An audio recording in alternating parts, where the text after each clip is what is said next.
Assalamualaikum warahmatullahi wabarakatuh. Mancik bicek dimanapun berada yang dirahmati Allah. Jumpa lagi dengan kulo Ustazah Haji Anyi Masumi Kalsum. Dan hari ini kita pacak bersua lagi dalam rangka biasa kita berbagi cerita dan sharing ya tentang masalah-masalah yang ada di seputaran kita. Macam bicek dimanapun berada yang dirahmati Allah, kaum muslimin muslimah. Tema kita hari ini adalah tentang 3 ciri wong yang hidupnya bahagia menurut ulama Zunun Al-Misri. Di dalam kitabnya beliau mengatakan wong yang bahagia itu ada 3 cirinya. Yang pertama, semakin dia tua semakin bijaksana.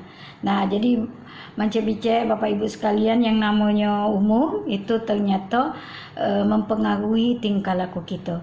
Idealnya semakin tua wong itu semakin jauh dari sifat keserakahan, ketamakan, rakus dengan kekuasaan, tapi justru bijaksana.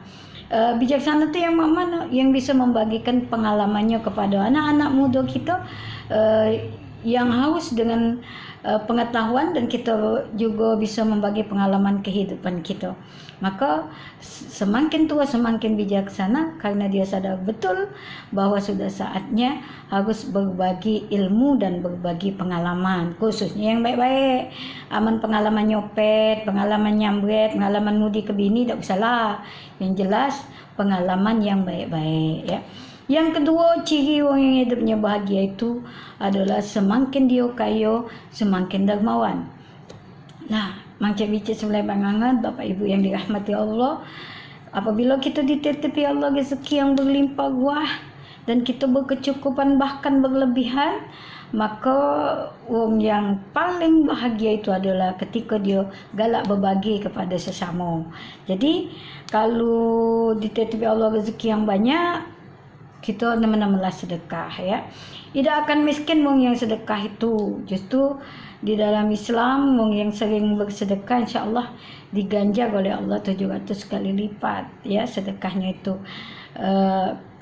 Masalul lazina yunfikuna bi amwalihim fi sabilillah kamasali sumbulati mi'atu habbah.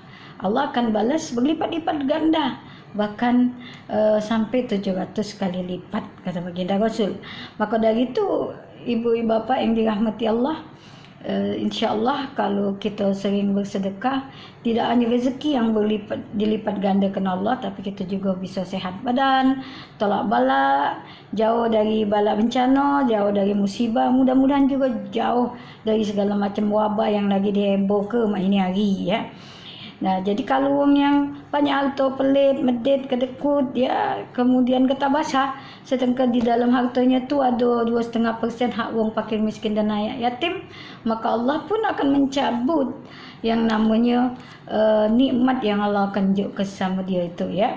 Nah, yang ketiga, ciri orang yang bahagia itu semakin tinggi ilmunya, semakin tawaduk, rendah hati. Kebanyakan di antara kita ni baru belajar dikit lah ngengkeng-ngengkeng, baru belajar dikit lah nak ngeluar ke patwa. Agak dulu ilmu tu cuma dititipi sedikit oleh Allah kepada kita, tidak banyak. Di atas langit masih ada langit. Maka yang harus kita lakukan adalah dengan senantiasa tawaduk, rendah hati. Ibarat ilmu padi, semakin tinggi semakin merunduk ya. Cuman jangan nunduk ni anak nyungkur. Nunduk dalam artian kita tu kalau ada ilmu 1000 tu mata ke 500, jadi masih ada cadangan 500. Tak boleh sombong-sombong. Sombong itu hanya milik Allah Subhanahu Wa Taala. Baik mancik bicek jamaah Bapak Ibu yang dirahmati Allah. Ini macam-macamnya lah datang tentang tu, ada yang bertanya, banyak pertanyaan ini yang masuk, kita baca sikok-sikok ya.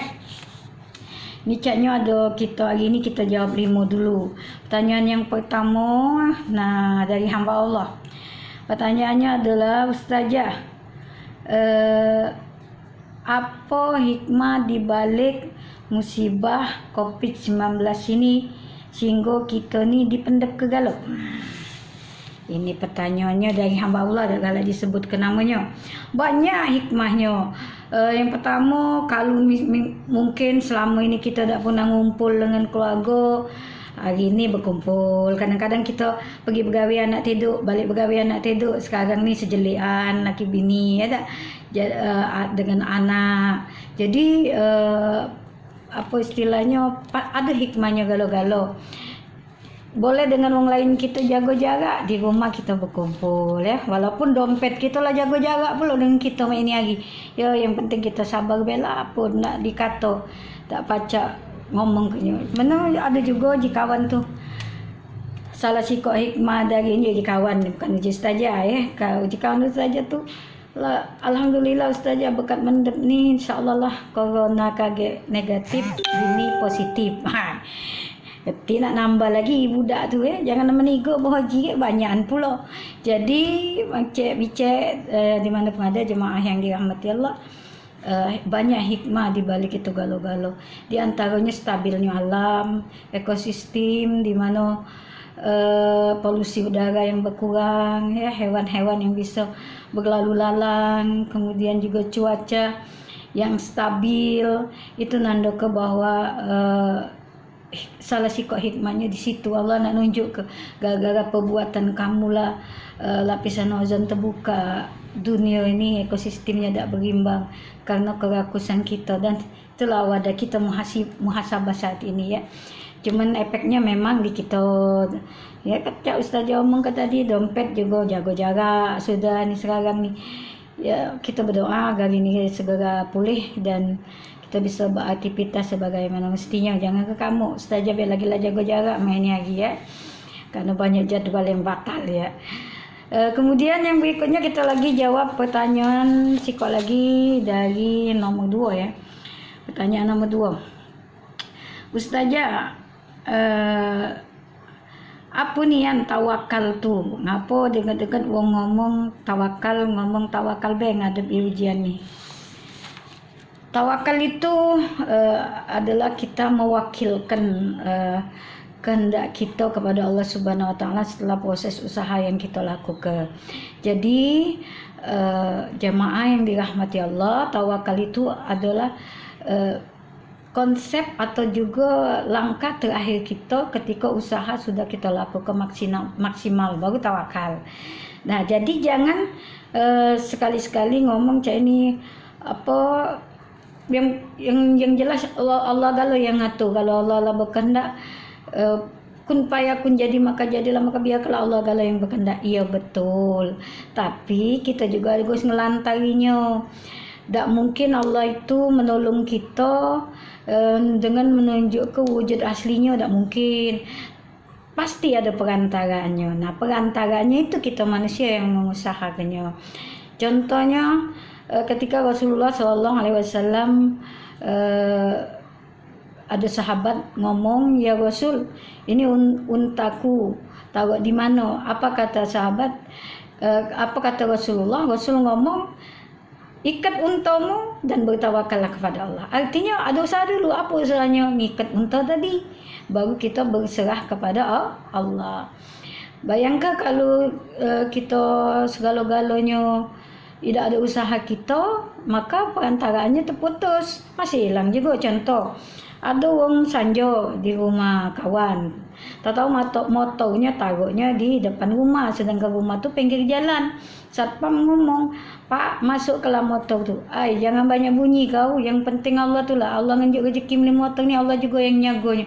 Talak kena motornya tadi ya terkacip di pinggir jalan tadi. Apa kau ya, dengar lagi sambal kawan, habis. Nak tawakal tu mak mana? Motor di stop, masuk ke garasi, kunci gembok, itu tak, itu usahanya. Selanjutnya kita tawakal, baru berserah diri kepada Allah. Jadi harus ada yang kita usahakan dulu. Di dalam hadis, di dalam Quran surat Al-Furqan ayat 58, Allah pun ngomong, wa tawakkal ala hayyil ladzi la yamut, dan bertawakallah kamu kepada yang maha hidup dan yang tidak pernah mati, yaitu Allah Subhanahu wa Ta'ala. Jadi orang mukmin itu wajib hukumnya untuk menyerahkan segala usaha yang sudah dilakukan, proses yang sudah dilakukan, hasilnya diserahkan kepada Allah. Itulah tawakal. Pertanyaan berikutnya ada 3, caknya ni 3 kok ni dulu kita jawab ya. Ustazah, aku nak bertanya. Nah, apa yang harus kita lakukan ngadepi laki yang gawenya nak makan tidur baik, apalagi musim mendep ini makan tidur nyubiti kita, nyenggoli kita. Oh, macam itu ya.